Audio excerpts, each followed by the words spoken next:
अस्सलाम वालेकुम व्यूअर्स। मैं उम्मीद करता हूँ आप सब लोग खैरियत से होंगे। व्यूअर्स, आज की जो मेरी वीडियो है, जो जिस टॉपिक में मैंने वीडियो बनाई है, उसका जो टॉपिक है वो उसको आप कह सकते हैं कि चेक लिस्ट फॉर कंक्रीट। मतलब कंक्रीट करने से पहले आपको कौन कौन सी चीज़ें अपने जहन में रख के उसको चेक करना है। जो कंक्रीट करने से पहले आपको पता होना चाहिए कि वो चीज़ें आपको सारी चेक करनी है, ताकि आपकी जो कंक्रीटिंग है वो ठीक तरीके से हो सके। व्यूअर्स, इसमें 3 चीज़ें होती हैं चेक लिस्ट फॉर कंक्रीट में। हम जो देखते हैं, मैंने उनको 3 हिस्सों में डिवाइड कर दिया है: pre placement, during placement, post placement. Pre placement मतलब कि कंक्रीट से पहले, ड्यूरिंग प्लेसमेंट कंक्रीट के दौरान, और पोस्ट प्लेसमेंट कंक्रीट के बाद।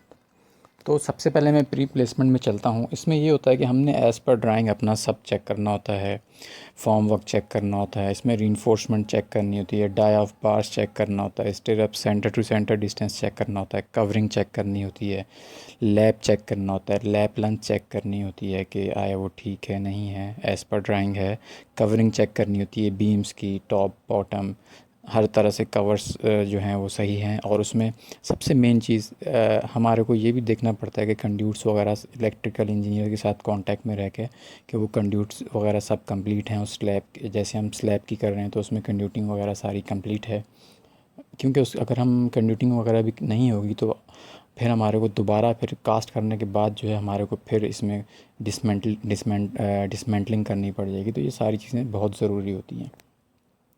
तो हमने ये सारी चीज़ें बहुत बारीक बीनी से देखनी है। शटरिंग वर्क भी देखना है, अलाइनमेंट देखनी है, बीम्स देखना है, लोकेशंस देखनी है, सब कुछ देखना है हमारे को। ये सब चीज़ें इसमें देखनी है।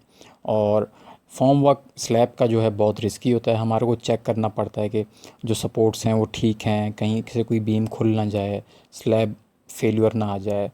तो हमारे को ये सब चीज़ें देखनी पड़ती हैं इसमें, ठीक है। अच्छा, ड्यूरिंग द कंक्रीट हमारे को देखना पड़ता है, अगर हमारी जो कंक्रीट है वो बैचिंग प्लांट से आ रही है, तो वो बैचिंग प्लांट जो है वो सर्टिफाइड हो, अच्छा हो, उनके जो कोई उनकी पहले कोई शिकायत वगैरह ना आई हो उसमें, ठीक है। हमारे को अच्छा, सबसे मेन चीज़, जैसे ही आपका ट्रांजैक्शन मशीन जो आपकी आती है, टीएम जो आता है आपका, तो हमें 60 मिनट्स के अंदर अंदर उसको हमने पूरा जो है आउट करना होता है। उससे आप डिले करेंगे तो उसकी जो है वो क्या कहते हैं, हमारा स्ट्रेंथ पे फ़र्क पड़ेगा उस पर। तो हमें जल्द से जल्द उसको ख़त्म करना होता है। उसके टेम्परेचर को भी, कंक्रीट के टेम्परेचर को भी देखना पड़ता है जहन में कि 30 से अबव ना हो, 32 से। ये सब चीज़ें हमें उसमें देखनी है। वाटर सीमेंट रेशियो, अगर हम by hand by mixer machine कर रहे हैं तो उसमें हमें देखना पड़ता है एडमिक्सचर यूज़ कर रही है लेबर, और हमारे को सारे लोड्स चेक करने पड़ते हैं रेशियो के हिसाब से, 1:4, 1:6, ये सब चीज़ें हमें चेक करनी पड़ती हैं। सैंड, एग्रीगेट, सीमेंट की क्वालिटी वगैरह सब चेक करनी पड़ती है, ठीक है।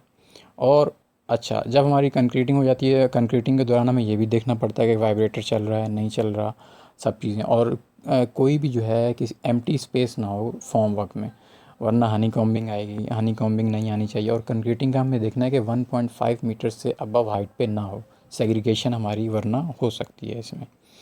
अच्छा, उसके बाद फाइनल जो है कंक्रीटिंग के बाद हमारे को देखना होता है जहाँ जहाँ हमारी हनी कमिंग आई होती है उस सरफेस को हमने जो है पूरा फिनिश करना होता है, बिल्कुल लेवल करना होता है, लेवल चेक करने होते हैं, क्योरिंग्स करवानी होती हैं।